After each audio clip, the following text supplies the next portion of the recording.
Hello and welcome to this instalment of Talking Trim. I'm Jonathon Skinner and today we're looking at the hardtop headliner kit for the MGA Coupe models. So obviously the Coupe's had a hardtop, a roof, and so this is the headliner kit that we supply for retrimming that area there. Now standardly the hardtops left the factory with a sort of PVC style headliner material in it, normally a white or an off-white, some in black. This is actually a woolcloth material in beige, so akin to what was used in Jaguars of this era, so Jag E-types, XKs and Mark II, for example. So it's very premium wool-based headliner material, very nice. So it's an upgrade on the original, but of course we can offer the original stuff. So I've just laid out these samples here. So obviously you've got the woolcloths, grey or beige, and then the original stuff is this kind of white or black PVC material, as per these examples here. We can also offer the PVCs with a perforated version there if you wanted that. It wasn't original, but we can offer it if you prefer, so just bear that in mind.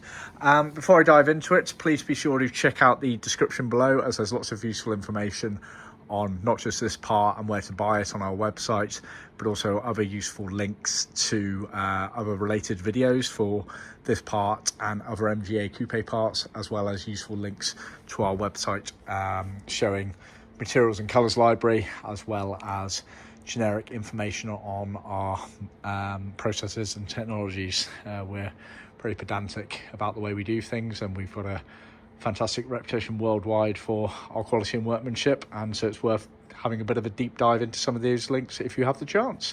Right, anyway, so this is the kit, roughly laid out how it goes in the car, this being the rear of the car here, the front of the car, left and right. So obviously the kit's mostly upside down because of the fact that it's on the ceiling and I've had to lay it down. But this is obviously the main headliner section here, which you can make out. These are obviously the B-post quarter panels looping around to the back, front of the car here. Now, the way it was attached into the car was with left to right bows on the ceiling of the car, effectively. And they are joined by going through the loops that we sew through, which is what I'm trying to get to there, but very hard with one hand. But yeah, you can see we've got sewn loops on the back there, as you can see.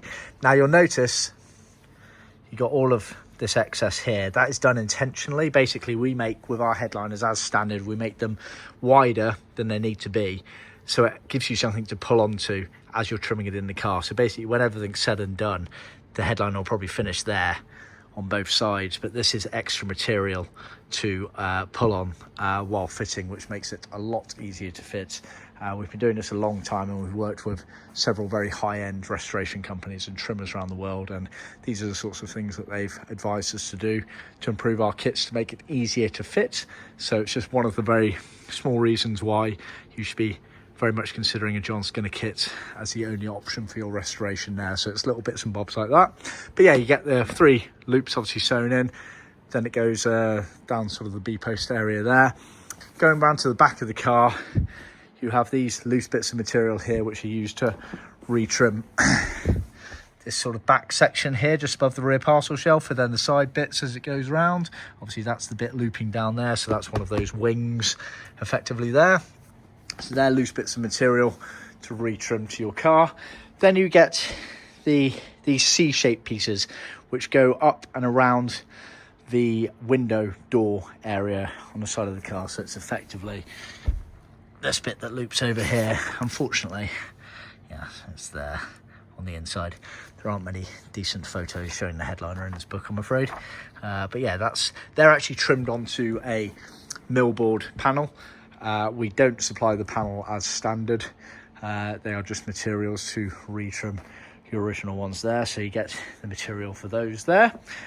Then moving forward on the front of the car here, this is effectively the header rail panel. Again, it's a separate panel that is trimmed onto the header rail section above the windscreen after you've trimmed the rest of it there. So those sit over the top. They kind of finish the panels to neaten everything up.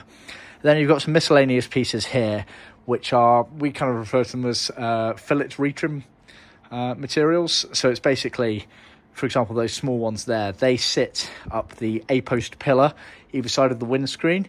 They're trimmed initially, and then when everything's said and done, they're actually covered over by the panel that's trimmed in this material here. So those bits there, when everything's fitted, you barely see them, but what they do is they cover areas of the car that might be semi-exposed if you didn't have material showing. So just because of the way these cars were put together and the idiosyncrasies of the production era, it's best to have those bits of materials covering certain areas, just in case the panels when fitted don't fully cover those areas, so everything ties in and you haven't got exposed bodywork area. Again, one of the very small reasons that you should be choosing our kits, because we think of all of these elements here to make sure that pre-manufactured kits are suitable for fitment in these cars and work very well. So yeah, that's the headliner kit for the MGA Coupe.